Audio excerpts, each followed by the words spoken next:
गुस्सा मत करो अनन्या, क्योंकि ये कोई मक्खी नहीं, एक योजना है। हम तैर नहीं सकते, उड़ तो सकते हैं। मुझे लगता है कि तुम भूल गए हो कि यहाँ पे तुम्हारी मैजिकल पावर्स नहीं चल रही। तो उड़ने के सपने क्यों देख रहे हो? मैं जादुई शक्तियों से उड़ने की बात नहीं कर रहा, मैं बात कर रहा हूँ एक विमान बनाने की। Oh really? लेकिन माय डियर बालवीर, तुम ये ख्याली एरोप्लेन बनाओगे कैसे? नारियल के पेड़ से? जब भगवान मुसीबत देते हैं तो उस मुसीबत को हल करने के लिए रास्ता भी खुद ही देते हैं। वो देखो, वो रहे विमान के हिस्से। तुम कुछ ज्यादा ही ओवर एंथो नहीं हो रहे? प्लेन को चलाने के लिए पावर कहाँ से लाओगे? स्माइल क्यों दे रहे हो? आंसर दो, कैसे उड़ाओगे प्लेन? आलू से। आलू से? वो देखो, आलू की कितनी बड़ी फसल है यहाँ पर। तुम्हारे दिमाग का भरता बन गया है क्या? आलू से प्लेन कैसे उड़ाओगे? जैसे एक एटम बम के अंदर कई सारी रासायनिक प्रक्रिया होती है जिससे उसके अंदर ऊर्जा पैदा होती है, उसी तरह आलू के अंदर भी हमेशा रासायनिक प्रतिक्रियाएं होती रहती है। उसी का फायदा उठाकर हम ऊर्जा पैदा कर सकते हैं। ये विज्ञान है अनन्या। अगर रिंकू यहाँ पर होता तो इस बात पर पूरा एक लेक्चर दे चुका होता। तुम्हें समझ में नहीं आएगा। अच्छा, तो चलो साइंस भी ट्राई कर लेते हैं।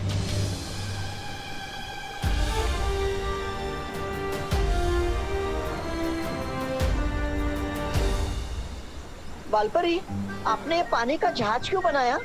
उसी कारण से जिस कारण से तुम्हें विमान का रूप दिया गया है। यानी तिमना को धोखा देने के लिए? हाँ डूबा डूबा, ये नाव सिर्फ एक छलावा है। तिमनासा इस नाव को जरूर देखेगी और उसे नष्ट करने यहाँ जरूर आएगी। और उधर विमान बिना किसी अड़चन के त्रिनेत्रिका को ढूंढ पाएगा। बस अब तिमनासा का इंतजार है, जल्द ही वो यहाँ आ जाएगी इस नाव पर हमला करने के लिए। तिमनासा, ये बालपरी कौन सी नई चाल चल रही है? बालपरी की कोई चालाकी यहाँ पर काम नहीं करेगी भैमार, क्योंकि जिस पद्म कवच को मैं नहीं तोड़ सकती उसे बालपरी क्या तोड़ेगी। लेकिन वो जो बोट यहाँ से दिख रही है वो एक्चुअली में क्या है? ये तो वहीं जाकर पता चलेगा।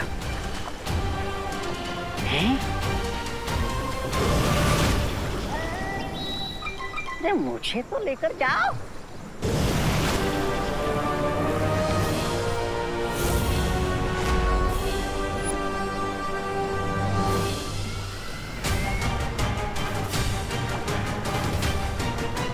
बालपरी, तुम इस जहाज को चाहे कितना भी बड़ा क्यों ना बना लो, लेकिन फिर भी तुम मेरे बनाए हुए इस सुरक्षा कवच को तोड़ नहीं पाओगी और ना ही बालवीर और अनन्या को बचा सकोगी।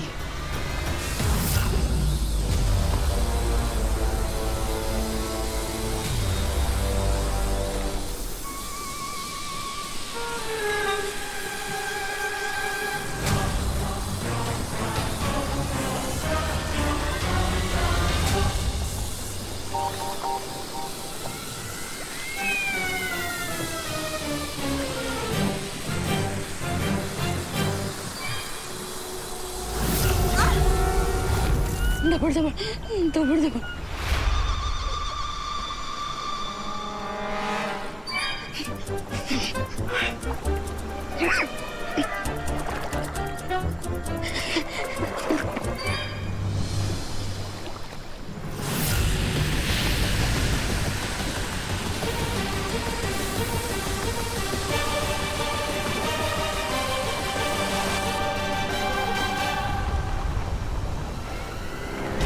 अगर तुम लोगों ने हमसे हाथ जोड़कर भीख मांगी होती ना तो शायद हम तुम्हारा ये शिप छोड़ देते, ताकि तुम लोग अनन्या और बालवीर की लाश अपने साथ ले जा सको।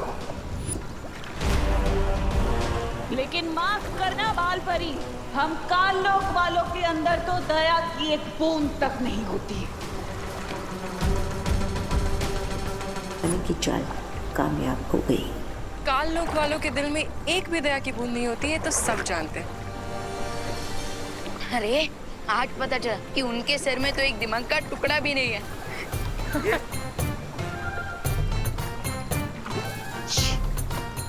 परियों, अपनी हंसी पर नियंत्रण रखो। अभी खतरा समाप्त नहीं हुआ है।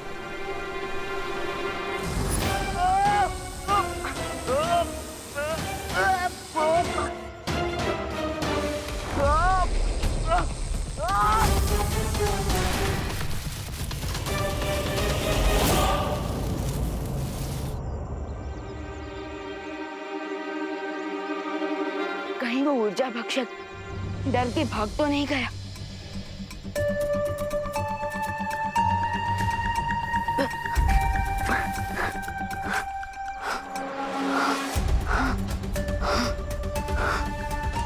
लगता है भाग गया।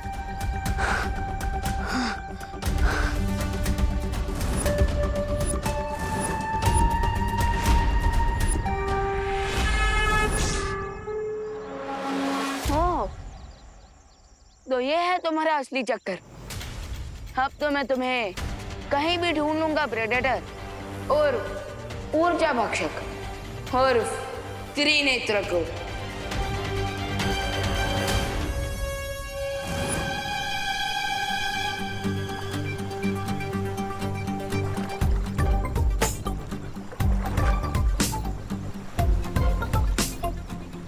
ये लो, अब बना लो पावर। अरे अनन्या, इतने से कुछ नहीं होगा। हमें तो ढेर सारे आलू चाहिए क्योंकि हमें विमान उड़ाना है, बल्ब नहीं जलाना। चलो काम पे लग जाओ।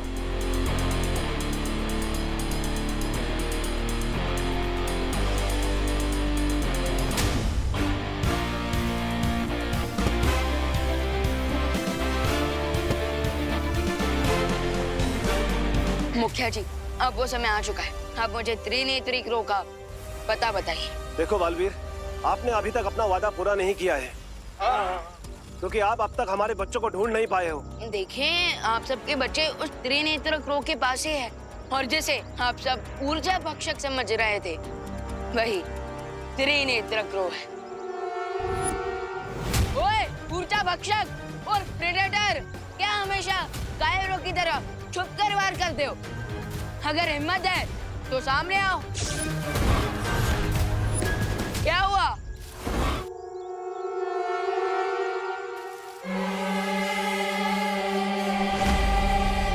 अरे ओ प्रेडेटर, कब तक मुझसे लुका छुपी खेलोगे? हाँ, तुम तो मेरे सामने बिल्कुल एक मच्छर हो, कायर कहीं के।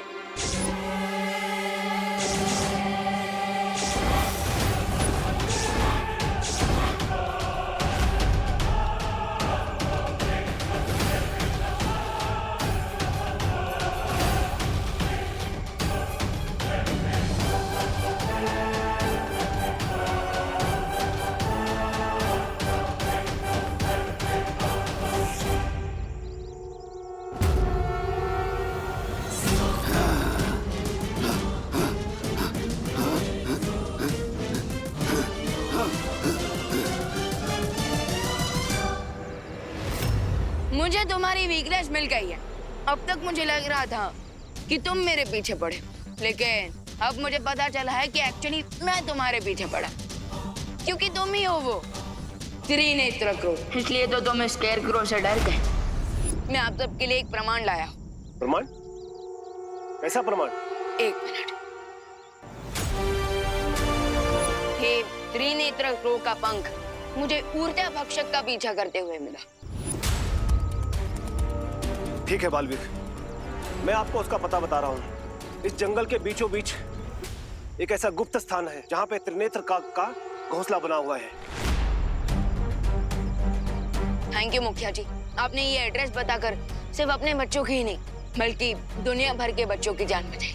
लेकिन एक बात का ध्यान रखना बालवीर, आज तक वहाँ कोई नहीं पहुँचा है क्योंकि त्रिनेत्र काग ने अपने घोंसले के आसपास बहुत से छुपे हुए जाल बिछा रखे हैं। फिकर नॉट, जाल तोड़ने में तो मैं माहिर हूँ और सूरज डूबने से पहले त्रिनेत्र को ढूंढना होगा, नहीं तो दीपू भैया उस डूबते आइलैंड के साथ डूब जाएंगे। देखा, मुखिया ने मुझे यही जगह बताई थी। अब मुझे इस मंदिर से दाएं मुड़ना है।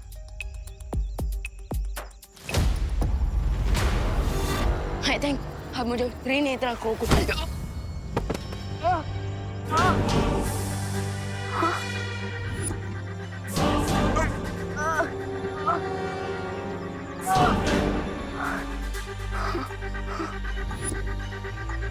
ये किस चीज ने मुझे आकर टक्कर मारी?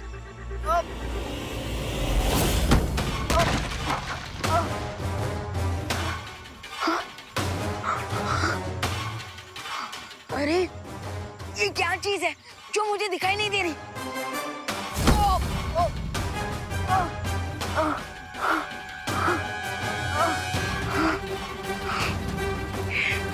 ये जरूर ऊर्जा भक्षक का कोई ट्रैप है, क्योंकि वो नहीं चाहता कि कोई भी उस तक पहुंचे।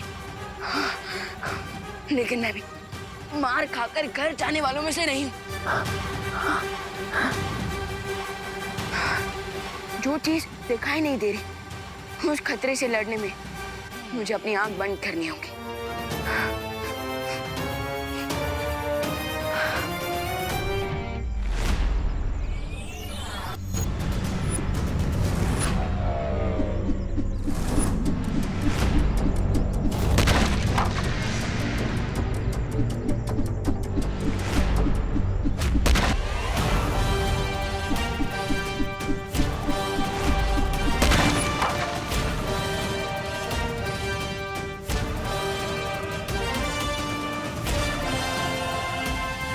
Bring it on, ऊर्जा भक्षक।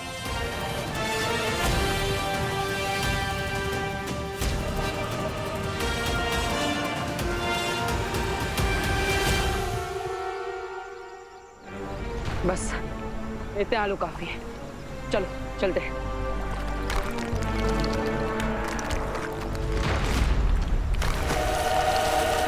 बालवीर, ये आइलैंड अबॉर्डेड नहीं रहेगा।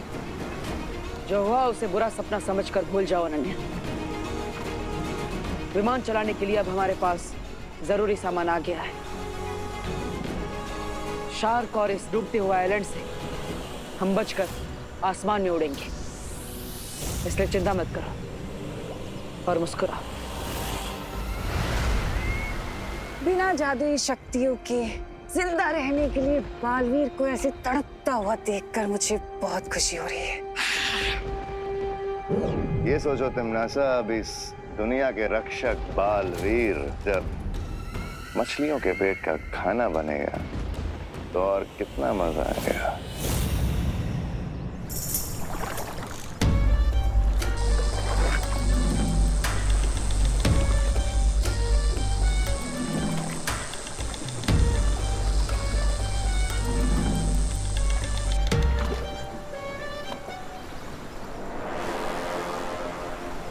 बालपरी, तिमनासा तो चली गई, तो फिर आपने फिर से ये नाव क्यों बनाई है? तिमनासा चली तो गई है, लेकिन वो बहुत ही चालाक है। वो जरूर लौट कर वापस आएगी, ये देखने के लिए कि कहीं हमने बालवीर को बचा तो नहीं लिया। और जब वो वापस आएगी, उसकी आंखों में धूल झोंकने के लिए हमने ये पनडुब्बी बनाई। ये बालपरी भी बहुत स्टबर्न है। अभी अभी हम उसकी उम्मीदों का शिफ्ट डुबा गया है और उसने सबमरीन बना लिया। बौखलाहट में लोग अक्सर ऐसी बेवकूफी की बातें करते हैं रे। कोई बात नहीं, बालपरी के ऊपर हमें ध्यान नहीं देना चाहिए, क्योंकि वो कुछ भी कर ले पद्म कवच वो नहीं तोड़ पाएगी। आप मेरी सलाह मानिए, आपको कोई खतरा मोल नहीं लेना चाहिए, बल्कि उस पनडुब्बी को पानी में डुबा देना चाहिए। क्यों भैरानी, सही कहा ना मैंने? भैरानी, भैरानी कहाँ खो गई?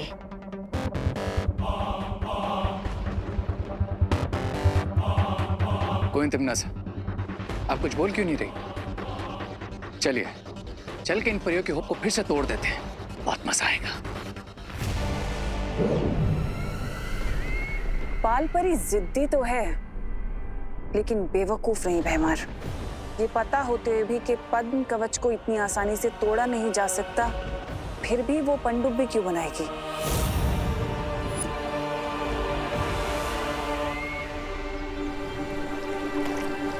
आलू और सोलर पैनल को यूज करके तुमने एनर्जी तो प्रोड्यूस कर ली, अब जल्दी से प्लेन भी उड़ा लो। चलो। मतलब तुम खड़े खड़े सिर्फ ऑर्डर्स ही दोगी, कोई काम नहीं करोगी? हाँ तो ऑर्डर देना भी तो एक काम होता है ना। सीएम सीईओ क्या करते हैं, ऑर्डर देते हैं। अब वैसे भी मैं इतनी देर से वेट कर रही हूँ तो वो भी तो एक काम हुआ।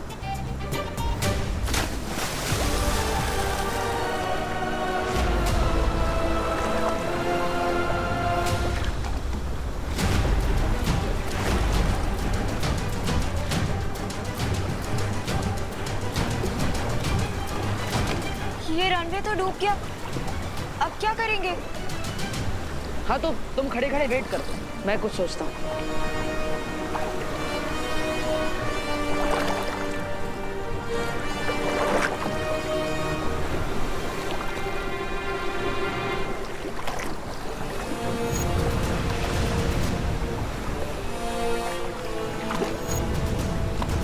रनवे टूट गया तो क्या हुआ, हाईवे तो है हमारे पास।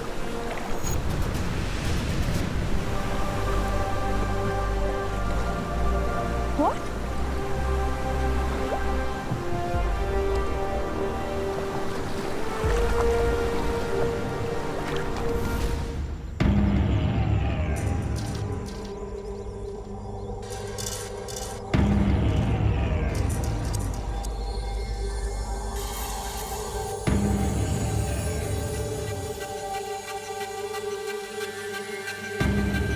जंगल का ये कॉर्नर बहुत अजीब है। यहाँ पेड़ों में हवा बहने की आवाज़ नहीं सुनाई दे रही है, पत्तों पर मेरे कदमों की आहट नहीं सुनाई दे रही है। कहीं मेरी मैजिकल पावर के साथ मेरे सुनने की पावर भी तो कम नहीं करती उस प्रेडेटर ने।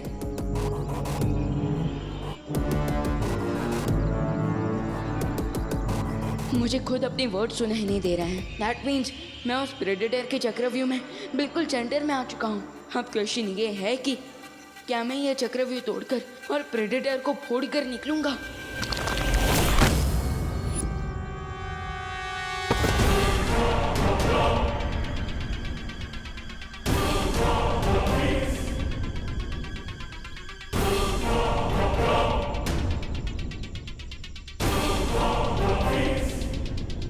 बहुत अजीब सिचुएशन है। पहले प्रेडेटर दिखाई नहीं दे रहा था और अब सुनाई नहीं दे रहा है। इतना बड़ा पत्थर मेरी तरफ आया और आहट तक नहीं हुई मुझे।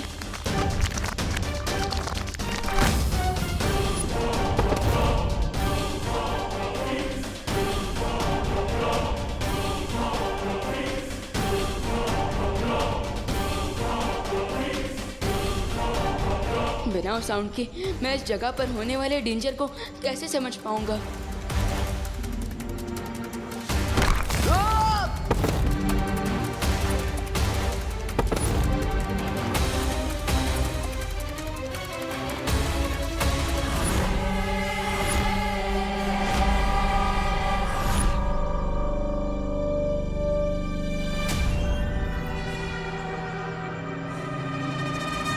जंगल के साउंड प्रूफ एरिया में मैं खुद को इन चट्टानों से कैसे बचाऊं?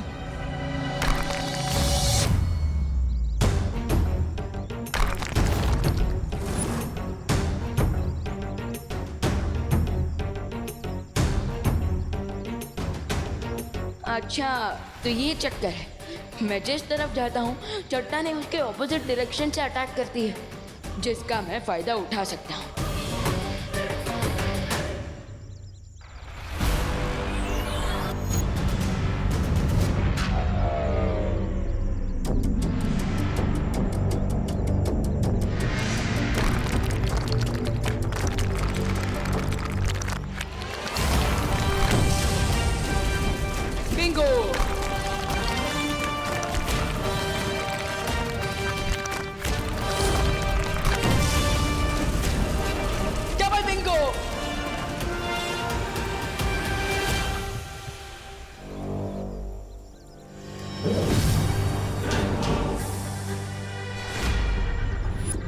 पहले तो चट्टान फेंक कर मारने की कोशिश की और अब ये चट्टान की साइज का फूल। सीन क्या चल रहा है प्रेडेटर का?